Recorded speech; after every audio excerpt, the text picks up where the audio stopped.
Welcome to Defeat Your Cravings, hosted by Dr. Glenn Livingston, PhD. Glenn has held his doctorate in psychology for more than 30 years and is also a former multi-million-dollar consultant to the big food industry and uses his experience to help you defeat your cravings.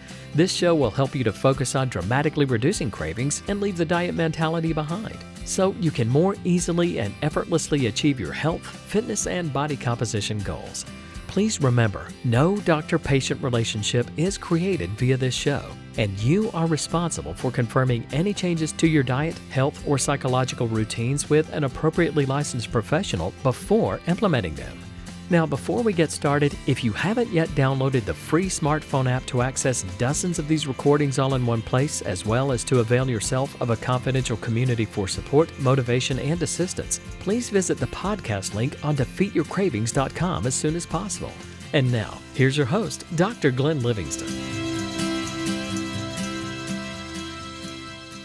It's the very good Dr. Glenn Livingston. I'm here with a kind woman named Diana. Hi, Diana. Hello, Glenn. Diana says that she would let us record the session so that you can all benefit from her trials and tribulations and struggles and recoveries, as well as her wisdom and experience and success and hope. So, Diana, why don't you just tell us a little background about your struggles with food and how I can help? I think it all started around 2.5 years ago. I don't know exactly what has triggered this, but I found myself finishing work very late and coming home and just eating. I thought that it's just a moment in my life. My working hours has changed. I changed where I lived, but this bad habit continued to be with me. It has become worse in time. This was before COVID. This doesn't have to do with COVID. Before COVID, nothing to do with COVID, yes. Okay. I think it started with the job when I started to do late shifts. I was coming home around 9 o'clock in the evening, and I was feeling alone, or the pressure from work, the stress. I don't know exactly what has happened, but I was find joy eating fast food, ordering takeaway, going to the shop, buying lots of chocolates, biscuits after work. I was binging. A lot, thousands of calories per night. Okay. Nighttime overeating. Yes. Now, because my working hour has changed and I work in the morning, I still have this tendency, maybe not in the night because I go to bed earlier, but daytime, or if I am at work, I really struggle to say no. I eat something sweet and I'm like, oh my God, I ruin everything. I need to go to buy more. I can very well treat myself and start again tomorrow. I got you. Yes. Okay. And did you read the Nighttime Overeating book? No, I started to read, actually. I haven't finished the workbook. The workbook, okay. Yes. Okay, well, I'll walk you through part of the ends in nighttime overeating, and I think that would be helpful to you also, although that sounds like the timing has shifted. How do you want to eat? Is there a rule you would like to follow? Yes, I like to have 3 meals per day and to stick to whatever it's in my plan, or if I eat something different, not to think that I ruin my plan, just to stick to 1 meal for breakfast, 1 meal for lunch, 1 for dinner, and not to eat later than 7 o'clock. So 3 meals a day, yes. Never after 7 o'clock. Yes. How do you define a meal? A meal will be something nutritious, something to fill me up within my calories, nothing too big, nothing too small. I prefer to avoid sugary stuff. I don't want to eat anything that will make me fat, will make me want to eat more. Okay. So a meal is within a calorie limit. What's the calorie limit? Say maybe 1,300 calories per day, something like that. 1,300 per day. And do you divide that up across the 3 meals? Yes. So it's like no more than 450 calories a meal, something like that? Something like that, yes, more or less. A meal is 450 calories with no sugar? Maybe in the morning, I'm not going to say no to fruits. I'm going to still eat them, like breakfast, maybe milk with cereals in the morning. Okay, so fill this sentence in for me. The only sweet foods I will ever eat again are? are fruits and maybe morning cereals if I fancy something sweet. What about in your coffee or tea or I something? don't drink coffee. Normally in tea, I done something to replace the sugar based on stevia. So the only sweet tastes I'll ever eat again are fruit, morning cereal, and stevia. Yes, Does that feel right? yes, So 3 meals a day with nothing in between, 450 calories per meal, nothing after 7 o'clock. The nothing only, after 7. and the only sweet fruits you eat are fruit, morning cereal, and stevia. Correct. If you could stay on that plan for 30 days, would that do good things for your life? Yes. I Or would, assume I will lose weight and I will feel healthier. I will not overthink, have these bad thoughts that consume so much energy from my life. okay, you'd be free of the mental obsession. How much weight would you lose in 30 days? I think I will lose around 6, 7 kilograms, maybe. Okay, it's about 15 pounds. I'm just doing the math for people. Okay. What's going to happen if you keep eating the way that you've been eating and you let your inner pig win? Not in 30 days, but let's say in 5 years. Oh, I'm going to gain lots of weight. With the occurrence I binge at the moment, I'd say maybe 20 kilograms. That's a lot of weight. Do you want to commit to this? 3 meals a Yes. day, nothing in between? Yes. This is what I've used to do before all my life. You stop eating at 7. Is there ever a time when you don't stop at 7? Like, what if you're out on a date or you're out to dinner? Not necessarily. Maybe I will have an exception with the sweet if it's my birthday or somebody's special birthday to have like birthday cake, but to be an exception, like maybe 3, 4 times a year. So why don't we write that in? Yeah, the Well, only sweets are going to be for my birthday, my partner's birthday, Christmas. okay, so the only times you ever have sweets again are fruit, morning cereal, stevia, and a treat on your birthday. You'll make a list of days, okay? Birthday, your partner's Yes. birthday, you make a list there, okay? That way Okay. you won't feel guilty about it when you do it. Yes. You know what the pig is, right? Yes. Why does the pig say that you can't do this, or you won't do it, or you shouldn't do it? Maybe because I fail every time. I am doing good for 3, 4 days, maybe a week. And then I have like a social gathering or somebody brings something at work and I can say no. And here we go. I start from the beginning. It's a very strong sugar addiction. If I don't have it for a few days, even if I feel better, if I have sugar around me, I'll go for it. I can't say no. So your pig says the sugar addiction is too strong and you can't resist. Yes. Okay. What else does the pig say? I'm writing these all down. Can't or shouldn't or won't be able to do this. May say that, oh, you can have one bite, just one bite. It's not going to matter that much. It's not going to make any difference, just one bite. And then from one bite, it's never just one bite. It's always more. One bite won't matter that much, and then I'll get you. Yes. And then I feel the need to go to get more all the time. Why else does the pig say that you can't or shouldn't or won't be able to do this?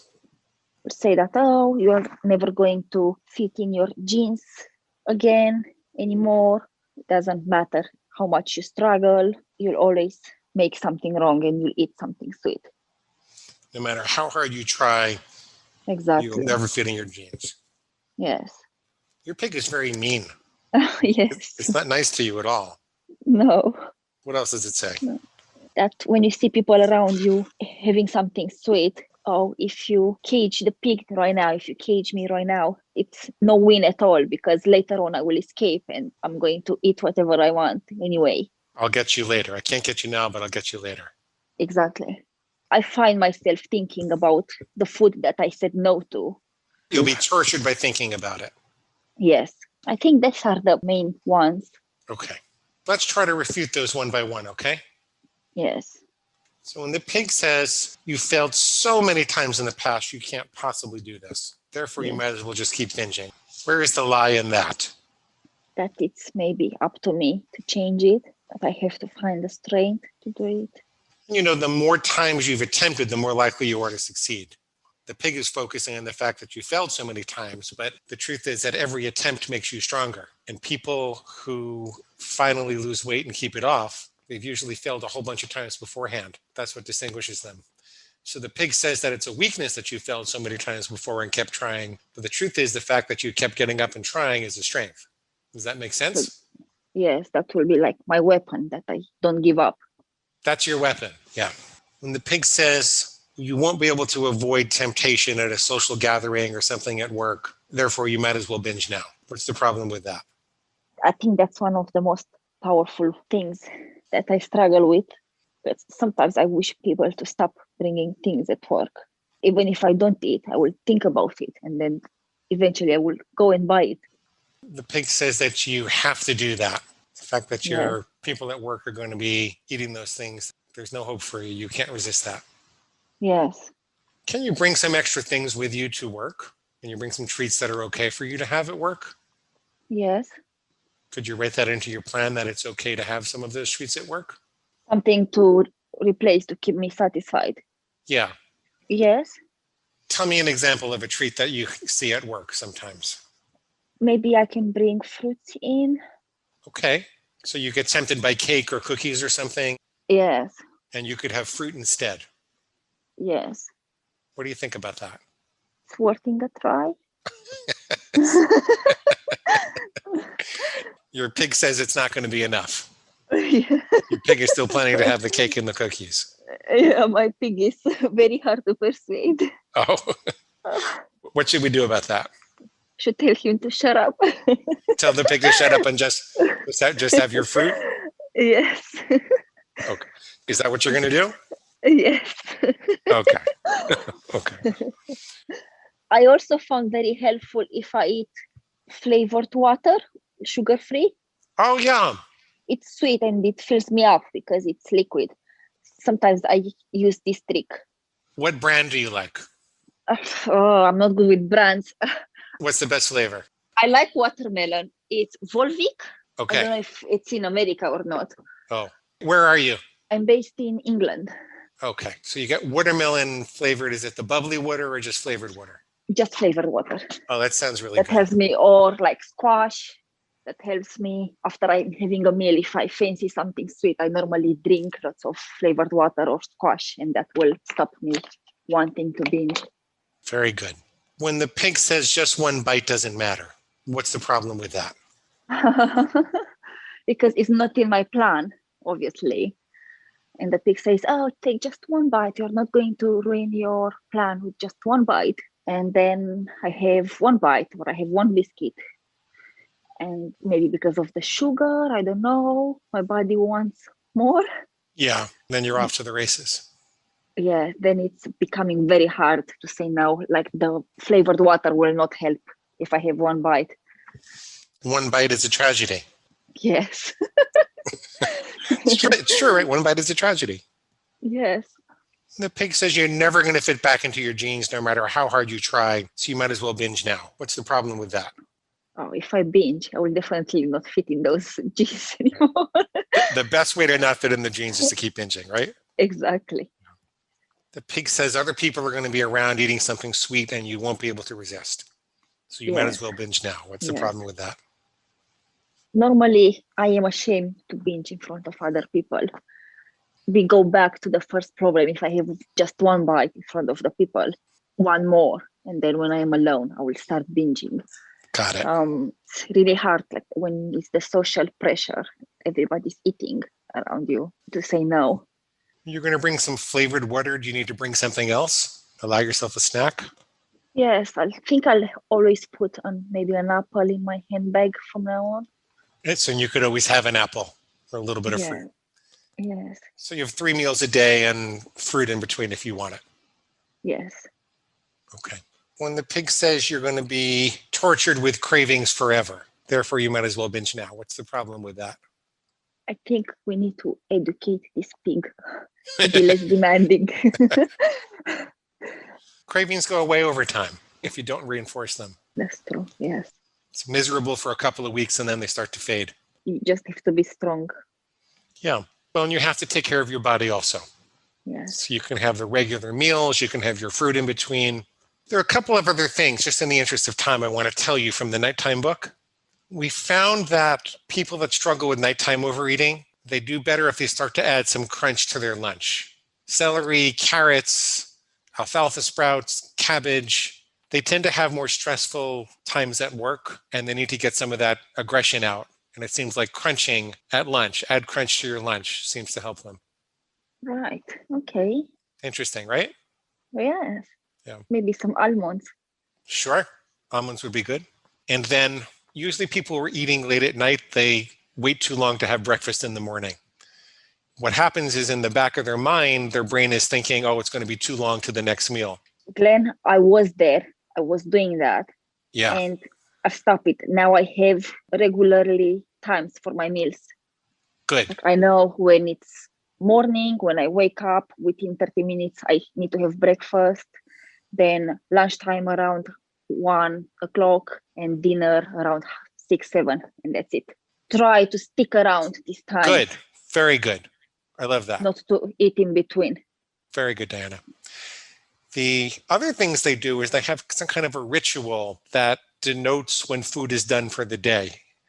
If you think about this, like in the vampire movies, there are all these rituals when there's sundown. They put salt around the perimeter and they put crosses up, and people have a ritual to keep pigula out of their mind. Mm-hmm. And we call it pigula when it's a nighttime eating squeal. We call it a pigula whisper. When the dishes are all in the dishwasher, they'll kind of close the dishwasher forcefully and they'll go, dinner and done. They'll clap their hands 3 times and go, dinner and done. Brush my teeth. Yes. It helps me. Yes. I brush my teeth and I know that's the end. I'm not going to eat anything else after that. You could go to another room. You could change your clothes. You could, I don't know, you have skincare routine or something. You can do those kind of things that start to get you ready for bed. And people that struggle with nighttime overeating, they stop eating in the bedroom altogether. Bedroom is not for eating. Yes. Yeah. I remember when I used to have a mini fridge in the bedroom when I was renting a bedroom. Yeah. It was the worst. The worst. I had food next to me all the time. Yeah. And the people in the hotels, they know that also. They keep the food next to you all the time. It's not a good idea. Yeah. No, it really makes everything worse. And we have 2 minutes or so. Do you have any questions or concerns? What do you think, Glenn? What should I do next time when people will say, oh, Diana, just have one. Please, look, everyone is having one. I bought this cake scene for everyone. Just have one. Not going to be any harm. That is so sweet of you. My stomach's a little upset from my last meal. Do you happen to have any tea? Is there any tea in the closet? Do you know? Could you help me get something? They want to give you something. They want to include you. Give them something else they could include you. Or you could say, that's so sweet. I'm a little cold. Do you have a sweater? Could I borrow your sweater? Find something else to replace it. Yeah, they're trying to love you a little bit. Usually they're not bad people. They just want to include you as part of the tribe. Give them something that lets them include you as part of the tribe. Does that help a little bit? It has become like a tradition now in the office. Like people will bring things in and then maybe they will expect me to bring something in. And I really don't want to buy food that will trigger me. How can I fight with this? You bring them a whole case of flavored water in all different flavors. Look at this. I got watermelon. I got vanilla. I got lemon. I got berry. Bring them a whole case. You're very sweet, Glenn. I'm serious. Yeah, okay. I'll do that. I'll be very different than the rest of the people. Diana, somebody has to take the lead. They'll thank you for it. You're not the only one who's unhappy with how much they're eating at work. I guarantee you that. And when they can see that, they'll say, oh, you're so healthy. Thank you so much for doing this. I won't have the cake today. They'll guilt you into stuff also. They'll try to guilt you into it. But people will come along and they'll be proud of you. And especially if you like these people. Yes. Okay. A whole bunch of watermelon flavored water. Yes. Oh, Glenn, you give me ideas now. Good. I'm so glad.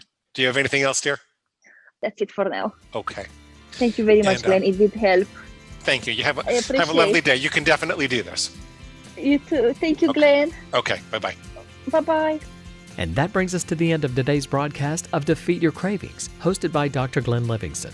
Now, if you'd like to find out more about the products and services Dr. Glenn offers to help you dramatically reduce your cravings and stop overeating in 90 days or less, please visit defeatyourcravingscoaching.com. That's defeatyourcravingscoaching.com. Thanks.